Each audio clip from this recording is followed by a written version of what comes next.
नमस्कार, आदाब, सत श्री अकाल और खुशामदीद। Very very good evening to all of you people. This is Kumar Amit और आप लोग देख रहे हैं आपका अपना चैनल बीकॉम कॉर्नर। आज का वीडियो बहुत ज्यादा स्पेशल और इंपॉर्टेंट रहने वाला है तमाम सेमेस्टर के स्टूडेंट्स के लिए। आप किसी भी सेमेस्टर के स्टूडेंट हो, चाहे आपका सेमेस्टर पहला रहा हो, तीसरा रहा हो, चाहे आप लोग पांचवें सेमेस्टर के स्टूडेंट हो, रेगुलर के स्टूडेंट हो, एसवाल के स्टूडेंट हो, प्रोग्राम के स्टूडेंट हो या ऑनर्स के स्टूडेंट हो, आप सभी तमाम कैटेगरी के स्टूडेंट्स के लिए ये वाला वीडियो काफी इंपॉर्टेंट रहने वाला है, क्योंकि आज की वीडियो के अंदर हम लोग चर्चा करने वाले हैं आपकी वेक कैटेगरी के one of the most important subject financial literacy को लेकर के।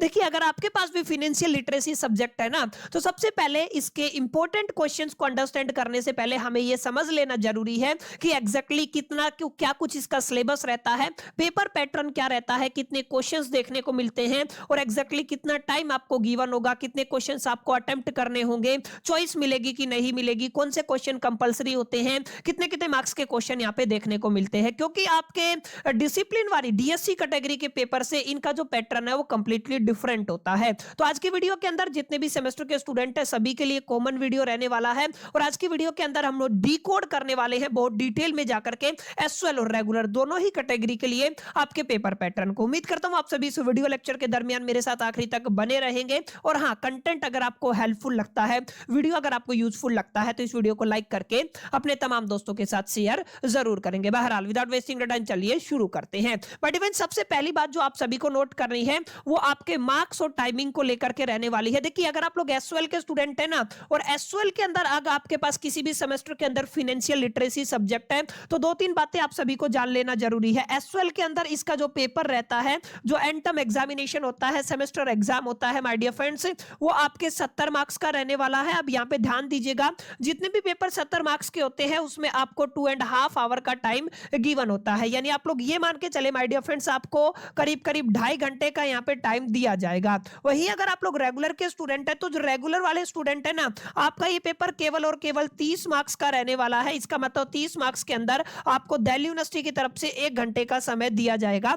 बस एक मेजर फर्क तो ये रहने वाला है, सिलेबस आप सभी का सेम है, रेगुलर एसवाल एनसी वेब तीनों ही कैटेगरी में सिलेबस सेम रहने वाला है। जैसे अगर आप लोग बात करते हैं पहली यूनिट की, दूसरी यूनिट की, तीसरी यूनिट की और चौथी यूनिट की, तो 4 यूनिट रहेंगी आपके एंटायर सिलेबस के अंदर। पहली यूनिट है financial planning and financial product को लेकर के, सेकंड यूनिट है banking and the digital payment को लेकर के, तीसरी unit investment planning and management को लेकर के है, चौथी यूनिट आपके पर्सनल टैक्स को लेकर के है। तो सीधा सीधा मुद्दा आपको समझ में आ गया होगा, सिलेबस आपका सेम रहने वाला है, पेपर पैटर्न कंप्लीटली डिफरेंट रहेगा। एसवाल के अंदर ये आपका पेपर 10 घंटे का सॉरी आपके 2.5 घंटे का रहेगा 70 मार्क्स का, और रेगुलर के अंदर ये 30 मार्क्स का पेपर रहेगा, 1 घंटे का पेपर आपका ये रहने वाला है। एक इंपॉर्टेंट बात और है, ध्यान रखिएगा, दोनों ही तरीके के स्टूडेंट एसवाल हो चाहे रेगुलर हो, दोनों ही कैटेगरी के अंदर जब आप लोग पेपर देखेंगे ना, जैसे अगर आप लोग एसवाल के पेपर की बात करते हैं तो आपको 2 सेक्शन देखने को मिलते हैं माय डियर फ्रेंड्स।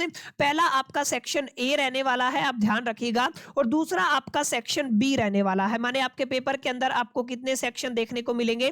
2 सेक्शन देखने को मिलेंगे, सेक्शन ए सेक्शन बी। अब याद ये रखना है, section A my dear friends आपके 30 मार्क्स का रहने वाला है, मतलब 30 नंबर का आपका सेक्शन ए रहेगा, वही 40 मार्क्स का आपका सेक्शन बी रहेगा, 40 नंबर का ये सेक्शन बी रहता है। अब आपको समझना ये है, आप चाहे रेगुलर से कर रहे हो चाहे आप लोग एसवाल से कर रहे हो, दोनों ही कैटेगरी में पहला क्वेश्चन आपका कंपलसरी रहता है। एक इंपॉर्टेंट बात और, अगर आप लोग यहाँ पे देखेंगे तो यहाँ पे आपको कोई सेक्शन देखने को नहीं मिलता है, इस बात का आपको ख्याल रखना, ध्यान रखिएगा। अगर आप लोग सेक्शन ए की बात करते हैं तो सेक्शन ए के अंदर माय डियर फ्रेंड्स आपको टोटल क्वेश्चन 4 मिलने वाले हैं। माने अगर आप लोग, मैं यहाँ पे लिख देता हूं, अगर आप लोग my dear friends section A की बात करते हैं तो सेक्शन ए के अंदर आपको 4 क्वेश्चन मिलेंगे, question number 1, question number 2, question number 3 और क्वेश्चन नंबर 4। 4 क्वेश्चन आपको मिलेंगे सेक्शन ए के अंदर। अब ध्यान ये रखना है, ये जो 3 क्वेश्चन है ना, ये यानी कि दूसरा, तीसरा और चौथा, यहाँ पे आपके पास चॉइस रहेगा, आपको यहाँ से कोई भी एनी 2 करने हैं, यानी कि आप इनमें से कोई भी 2 क्वेश्चन कर सकते हैं।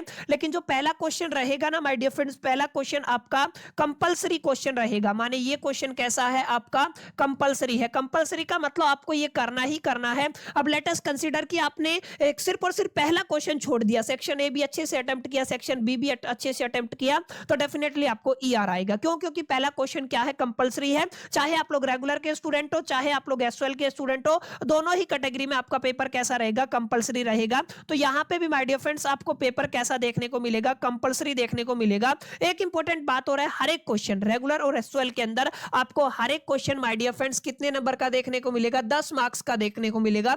ये आपको समझना है, ठीक है। तो अगर आप लोग सेक्शन ए की बात करते हैं तो पहला क्वेश्चन आपको 10 नंबर दिला देगा, और 3 में से कोई 2 क्वेश्चन अगर आप लोग अटेम्प्ट करेंगे तो 20 मार्क्स यहां से हो गए। यानी कि आप लोग क्या कह सकते हैं, 10 प्लस में 20 आपका कितना हो गया है, 30 मार्क्स हो गया है। क्लियर? ऐसा आपको समझना है, ऐसे आपको अंडरस्टैंड करना है। वही अगर आप लोग सेक्शन बी की बात करते हैं तो सेक्शन बी के अंदर क्वेश्चन 1 होएगा, क्वेश्चन 2 होएगा, क्वेश्चन 3, क्वेश्चन 4 और क्वेश्चन 5 रहेगा। यहां पर इन पांचों में से आपको एनी 4 करने हैं, यानी कि आपको 4 कोई भी क्वेश्चन अटेम्प्ट करने हैं। एक क्वेश्चन 10 मार्क्स का रहेगा, तो टोटल वेटेज कितने की रहेगी आपकी, 40 मार्क्स की रहेगी। और 30 प्लस 40 आपका पेपर कितना हो जाएगा, 70 नंबर का हो जाएगा। और समय कितना दिया गया है, मैंने बता दिया है आपको, 2.5 घंटे का टाइम आपको दिया है, ठीक है। सिमिलर मैनर में आपका ये जो रेगुलर वाले बच्चों का जो पेपर है फाइनेंशियल लिटरेसी का, ये आपका 30 नंबर का रहने वाला है। पहला क्वेश्चन कंपलसरी है, मल्टीप्लाई में 10 मार्क्स आपको ये दिला सकता है। अब ध्यान दीजिएगा, इसके अलावा आपको क्वेश्चन 2 मिलेगा, क्वेश्चन 3 मिलेगा, क्वेश्चन 4 मिलेगा, ठीक है। अब यहां से माय डियर फ्रेंड्स आपको एनी 2 यानी कि कोई भी क्वेश्चन 2 अटेम्प्ट करने हैं, और अगर आप लोग 2 अटेम्प्ट करते हैं 10 मार्क्स के साथ, तो टोटल कितने मार्क्स हो जाएंगे, 20 मार्क्स हो जाएंगे। 10 नंबर का कंपलसरी क्वेश्चन पेपर कितने का हो जाएगा, 30 मार्क्स का हो जाएगा। समझ में आया?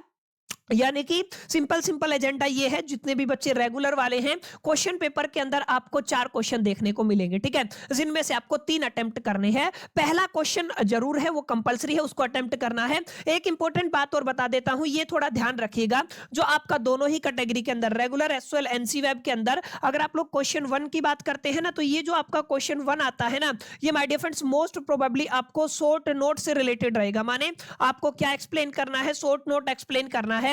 कुछ कुछ केसेस में यहाँ पे मिनिमम 3 पार्ट देखने को मिलते हैं, कभी कभी यहाँ पे 2 पार्ट भी देखने को मिलते हैं। ये आपको थोड़ा ध्यान में रखना है, कई बार 4 पार्ट भी आ जाते हैं, और इन सबको मिलाकर के क्वेश्चन आपका 10 नंबर का ही रहेगा, ठीक है। तो माय डियर फ्रेंड्स, ये जो फाइनेंशियल लिटरेसी सब्जेक्ट है, one of the most important subject रहता है वेब कैटेगरी के अंदर, वैल्यू एडिशन जो कैटेगरी है उसके अंदर, और एसवाइएल और रेगुलर दोनों ही कैटेगरी के अंदर पेपर पैटर्न डिफरेंट रहने वाला है। आई होप की चीजें आपको समझ में आई होंगी। अगर आप लोग चाहते हैं इससे रिलेटेड तमाम इंपॉर्टेंट क्वेश्चन का एक वन शॉट में लेके आऊं, तो इस वीडियो के नीचे जरूर कमेंट कर दीजिएगा। अगर आप सभी की नीड रही और समय रहा तो डेफिनेटली मैं इसके ऊपर एक सेशन लेके आ जाऊंगा, जिसको अगर आप लोग तैयार कर लेंगे रेगुलर और एसवाइएल दोनों कैटेगरी के अंदर। एसवाइएल के अंदर आप लोग मान के चले 70 में से करीब करीब 55-60 नंबर का क्वेश्चन रिपीट होगा, और अगर आप लोग रेगुलर के अंदर देखेंगे ना, तो आप लोग मान के चले 30 में से अप टू 25 मार्क्स बहुत प्यार से लेके आ सकते हैं, अगर आप लोग उन इंपॉर्टेंट क्वेश्चंस को प्रैक्टिस करते हैं। अगर आपको जरूरत है तो आप लोग कमेंट जरूर कीजिएगा। अगर ये वाला वीडियो आपको पसंद आए तो वीडियो को लाइक करके अपने तमाम दोस्तों के साथ शेयर जरूर कीजिएगा।